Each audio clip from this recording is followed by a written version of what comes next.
Assalamualaikum warahmatullahi wabarakatuh. Pemirsa, informasi mengenai Kabupaten Kota Waringin Timur dan sekitarnya telah kami rangkum untuk Anda dalam Jurnal Kotim. Bersama saya Fibi Srayuanita, berikut informasi selengkapnya.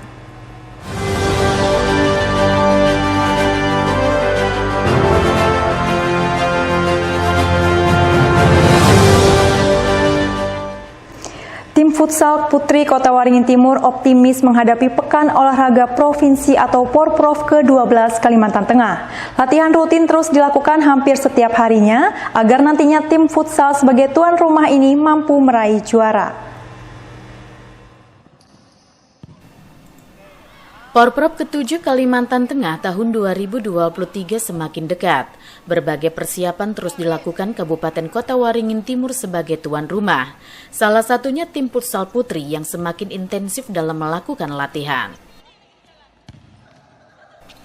Seperti pada Selasa 18 Juli malam, tim futsal putri dengan jumlah atlet sebanyak 14 orang berlatih di lapangan futsal kawasan Stadion 29 November Sampit yang menjadi venue atau arena pertandingan futsal Porprov Kalimantan Tengah.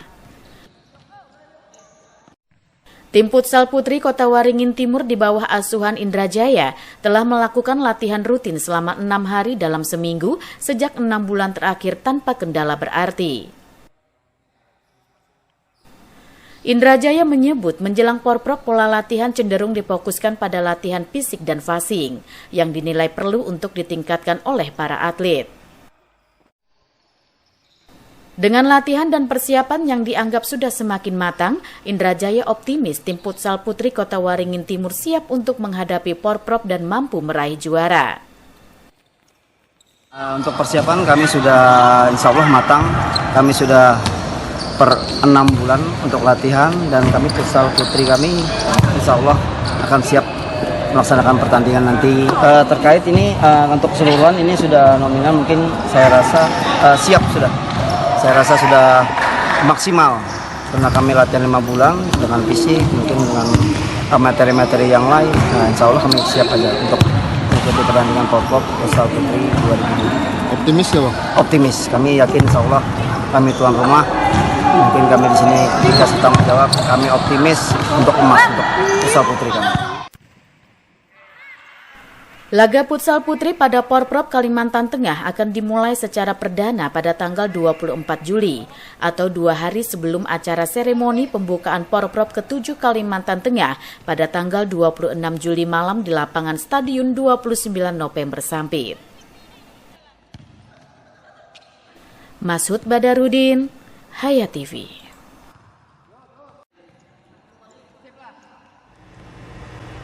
Madrasah Sanawiyah Negeri 1 Sampit, Kabupaten Kota Waringin Timur menggelar masa ta'aruf siswa madrasah bagi peserta didik baru.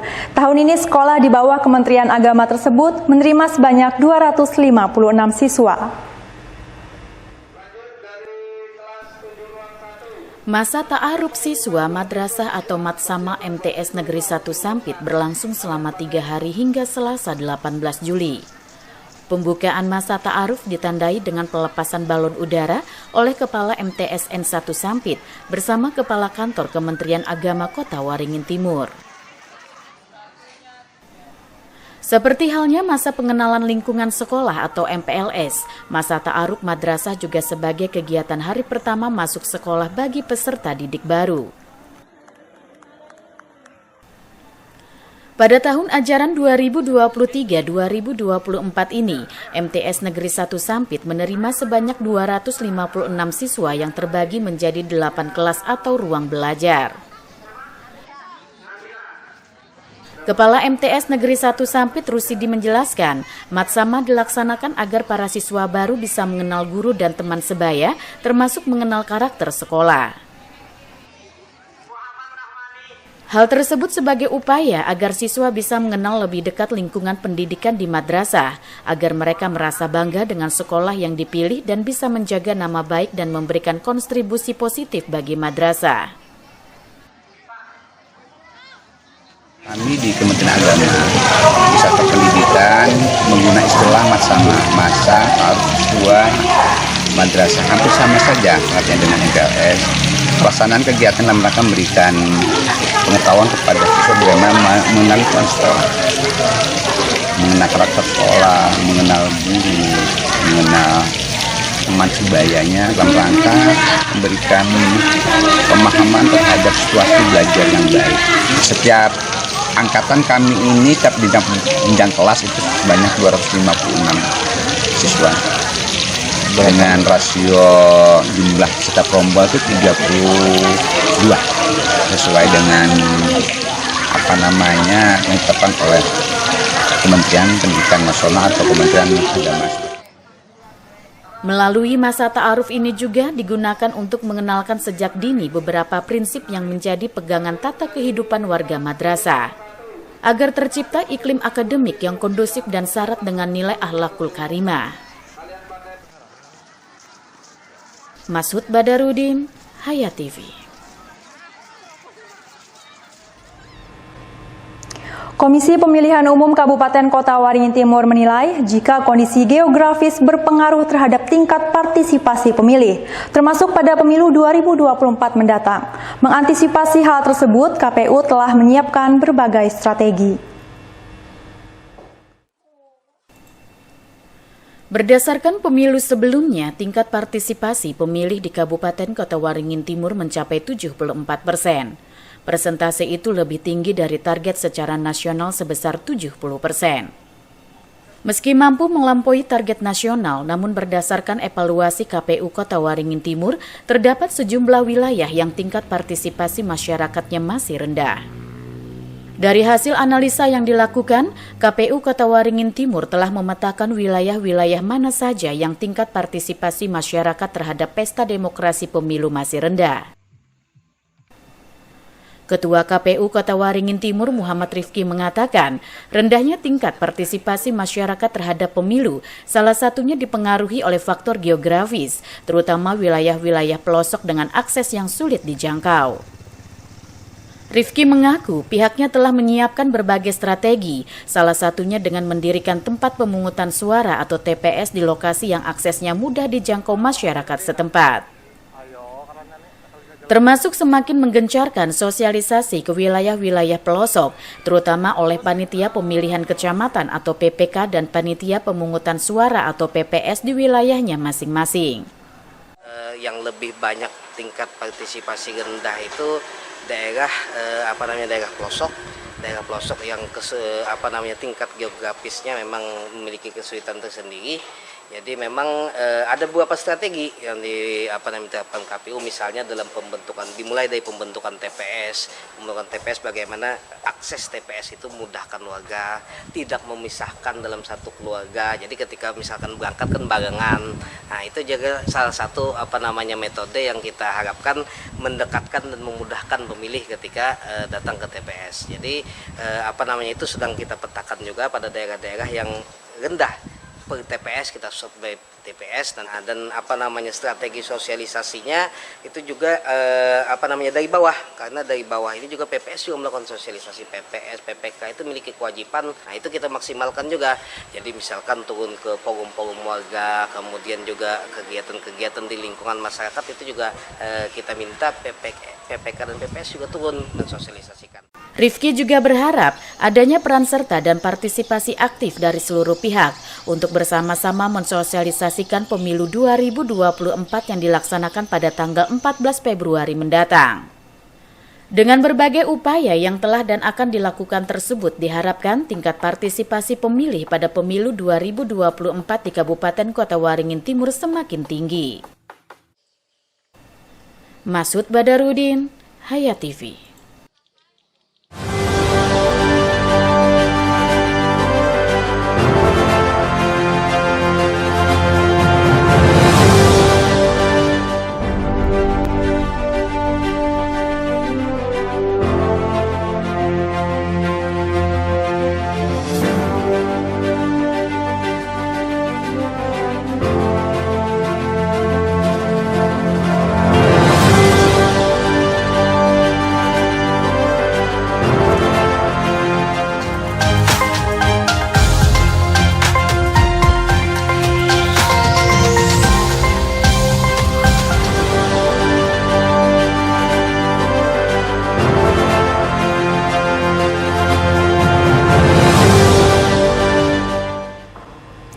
Ketua dan Pengurus Himpunan Mahasiswa Islam atau HMI Cabang Pangkalan Bun Masa Bakti 2022-2023 hari ini dilakukan pelantikan, di mana pelantikan dirangkai dengan kegiatan seminar dengan tema partisipasi HMI dalam politik daerah. Bertempat di gedung lantai 3 Aula Universitas Antakusuma Pangkalan Bun, dilaksanakan pelantikan Ketua dan Pengurus Himpunan Mahasiswa Islam atau HMI Cabang Persiapan Pangkalan Bun, periode 2022-2023. Pelantikan dilakukan oleh Ketua Demisioner Gusti Muhammad Bustanul Arifin, sekaligus penyerahan kepada Ketua Cabang yang baru yaitu Ahmad Supriyandi. Sebelumnya, Himpunan Mahasiswa Islam Cabang Persiapan Pangkalan Bun telah sukses menggelar musyawarah cabang atau muscap ketiga pada Desember 2022 lalu. Sebagai ketua terpilih, Ahmad Supriyandi dalam sambutannya mengucapkan terima kasih kepada semua pihak yang telah mendukungnya. Dia berharap kepada semua kader HMI Pangkalan Bun dapat bersinergi dan lebih solid lagi untuk menjalankan roda organisasi. Sementara itu, Ketua Umum Majelis Daerah Kahmi Kota Waringin Barat, Tuslam Amiruddin, menyampaikan bahwa HMI kedepannya bisa semakin berkiprah dalam pembangunan daerah, terutama yang ada di Kabupaten Kota Waringin Barat. Sebagai organisasi, kader menjadi tanggung jawab HMI untuk menciptakan kader-kader berkualitas di masa depan yang lebih maju. Sebagaimana diketahui bahwa HMI banyak melahirkan tokoh-tokoh yang mempunyai kiprah yang baik, baik tokoh nasional hingga di daerah. Usai pelantikan pengurus HMI Cabang Persiapan Pangkalan Bun periode 2022-2023 dilanjutkan dengan seminar yang mengangkat tema partisipasi HMI dalam politik daerah, peran HMI dalam mengawal pemilu yang berkualitas dan berintegritas. Sebagai narasumber atau pemateri diantaranya Ketua KPU Kota Waringin Barat Khaidir dan juga Tuslam Amiruddin, Ketua MD Kahmi Kota Waringin Barat yang juga merupakan anggota DPRD Kobar. Acara pelantikan dan seminar kali ini dihadiri sejumlah undangan dari unsur Forkopimda Kota Waringin Barat, anggota dan pengurus HMI Cabang Persiapan Pangkalan Bun, Kahmi dan juga para pelajar dari sejumlah sekolah yang ada di Pangkalan Bun. Tim Liputan SBTV. Demikian pemirsa, informasi tadi sekaligus menutup jumpa kita pada kali ini. Saya Fibis Rayu Anita mewakili jajaran yang bertugas mohon undur diri dari hadapan Anda. Terima kasih dan sampai jumpa. Wassalamualaikum warahmatullahi wabarakatuh.